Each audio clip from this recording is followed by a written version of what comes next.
Hello అండి, నేను doctor Sriranjani, gynaecologist and fertility expert, practising in Sanath Nagar, Hyderabad. ఇప్పుడు రెగ్యులర్గా ఇప్పుడు చూసుకున్నట్టయితే ఎక్కువ మందికి అబార్షన్స్ అనేది సహజంగా చూస్తూ ఉంటాము. ఇప్పుడు అబార్షన్ గురించి చెప్పుకున్నట్టయితే మనం 50% మందికి ఇప్పుడు ఫస్ట్ ఫ్యూ మంత్స్ అంటే అబార్షన్ చూసుకున్నట్టయితే మొదటి 3 నెలలు లేదా 4వ నెల నుండి 6వ నెల. అబార్షన్ అంటే ఇప్పుడు 500 గ్రాముల కంటే తక్కువ, అంటే ½ కేజీ కంటే తక్కువ ఉన్న పిండము లైక్ అబార్షన్ అంటే ఇట్ 2వ నెల అయి ఉండొచ్చు, 4వ నెల అయి ఉండొచ్చు, 6వ నెల అయి ఉండొచ్చు. ఎందుకంటే 500 గ్రామ్స్ కంటే తక్కువ ఉంది అంటే ఆ బేబీ సర్వైవ్ అవ్వదు. కాబట్టి లెస్ దెన్ 500 గ్రామ్స్ పిండంని అంటే కాన్పు అయినట్టయితే దాన్ని అబార్షన్ కింద కన్సిడర్ చేస్తాం. సో ఇప్పుడు అబార్షన్స్ చూసుకున్నట్టయితే మనం 50% కాజెస్ చూసుకున్నట్టయితే జెనెటిక్, అంటే బేబీ సరిగ్గా తయారవ్వకపోవడం, అంటే జన్యుపరంగానే ఏమన్నా లోపాలు ఉండవచ్చు. ఇప్పుడు పిండం తయారైనప్పుడు ఎగ్ స్పర్మ్ చూసుకున్నట్టయితే అది సరిగ్గా గుడ్డు క్వాలిటీ సరిగ్గా లేకపోయినా, లేదా వీర్య కణం ఏదైతే కణాలు ఉన్నాయో అది సరిగ్గా హెల్దీ కణాలు కాకపోయినా, ఆ తయారయ్యేటప్పుడే పిండం సరిగ్గా లేకపోతే 50% వరకు జెనెటిక్ కాజెస్ ఉంటాయి.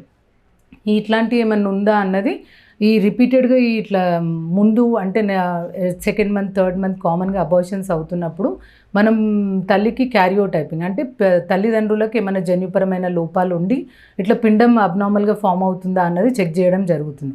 సెకండ్ ఒక 15% చూసుకున్నట్టయితే అనాటమికల్ కాజెస్, అంటే ఆ గర్భాశయ ముఖద్వారం బలం లేకపోవడం, అంటే దీన్ని సర్వైకల్ ఇన్కాంపిటెన్స్ అంటారు. అంటే ఈ ఇన్కాంపిటెన్స్ ఉన్నప్పుడు 4th month to 6th month abortions అవుతాయి.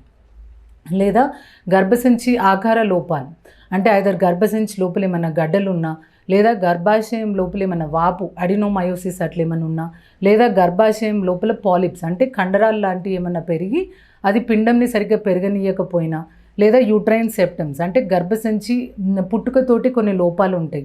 అంటే ఇప్పుడు యూట్రస్ బైకార్నమేట్ అంటే 2 హార్న్స్ ఉన్న యూట్రస్ ఉన్న ఆ స్పేస్ ఉండక, లేదా లోపల గర్భాశయం లోపలే మన గోడలాగా యూట్రైన్ సెప్టమ్ ఉంటుంది. ఇలాంటి వాళ్ళకు రిపీటెడ్ మిస్క్యారేజెస్ అవుతుంటాయి. సో యూజువలీ 1 మిస్క్యారేజ్ అవ్వగానే అట్లీస్ట్ ఈ బేసిక్ చెకప్ అంటే థైరాయిడ్ ఏమైనా ఎక్కువ ఉందా, గర్భాశయం లోపల ఏమైనా ప్రాబ్లం ఉందా, ఆకార లోపాలు ఉన్నాయా, ఇవన్నీ చెక్ చేసుకొని మళ్ళీ నెక్స్ట్ ప్రెగ్నెన్సీ వాళ్ళకు కన్సీవ్ అవ్వడానికి హెల్ప్ చేస్తాం. నెక్స్ట్ థర్డ్ కొద్దిగా తక్కువ 5% ఇమ్యూనలాజికల్ కాజెస్, అంటే వీరికి బ్లడ్లో ఏమన్నా యాంటీఫాస్ఫోలిపిడ్ యాంటీబాడీ సిండ్రోమ్ లేదా థ్రాంబోఫిలియాస్, ఇట్లాంటి వారికి 3 times 4 times ఇక రిపీటెడ్ మిస్క్యారేజెస్ అవుతూనే ఉంటాయి అన్నమాట.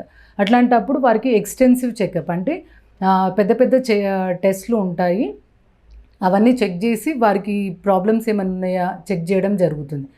నెక్స్ట్ సింపుల్గా ఇప్పుడు ఎక్స్రే ఏమన్నా, లేదా రేడియేషన్, లేదా గర్భాశయం అంటే కొంతమంది జాగ్రత్త ఉండరు, అంటే repeated travelling, environmental factors, and most common వచ్చేసి టార్చ్, ఏమైనా ఇన్ఫెక్షన్స్ అంటే గర్భసంచి లోపల బ్యాక్టీరియల్ ఏదైనా వైరల్, ఈ గర్భాశయం లోపల టార్చ్ ప్యానల్ అని ఒక ఇన్ఫెక్షన్స్ ఉంటుంది.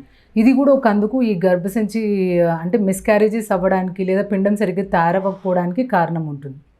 సో ఇట్లా రిపీటెడ్ మిస్క్యారేజెస్, ఏ నెలలో మిస్క్యారేజ్ అయిందనే దాన్ని బట్టి ప్రాబ్లం ఇప్పుడు వారికి బేసిక్ అంటే 1 or 2 అబార్షన్స్ అయితే బేసిక్ ప్రొఫైల్ అంటే థైరాయిడ్, గర్భసంచి ఆకారం అండ్ గర్భాశయం లేదని ఇన్ఫెక్షన్స్, అదే రిపీటెడ్ మోర్ దెన్ 3 or 4 అయిన వాళ్ళను రిపీటెడ్ మిస్క్యారేజెస్ అంటే రికరెంట్ ప్రెగ్నెన్సీ లాస్ అంటాం.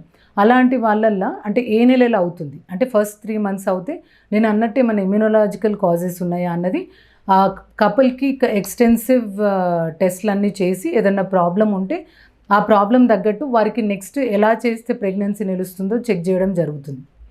అదే అనాటమికల్ కాజెస్ అంటే గర్భాశయ ముఖద్వారం బలం లేకపోతే 4th to 6th month వీళ్ళకు రిపీటెడ్ మిస్క్యారేజెస్ అవుతుంటాయి. అలాంటప్పుడు 3వ నెల నుండి ఆ గర్భసంచి మూతి ఏమన్నా తగ్గుతుందా అనేది చెక్ చేసుకొని, ఈ గర్భసంచికి పిండాన్ని హోల్డ్ చేసే కెపాసిటీ ఉండదు. అట్లాంటప్పుడు 3rd month వెళ్ళగానే వీరికి గర్భసంచి కుట్టేస్తాం, అంటే సర్వైకల్ స్టిచ్ అంటాం. ఈ స్టిచ్ వేసి అప్పుడు పిండంని బలంగా పట్టుకోవడానికి హెల్ప్ చేస్తుంది.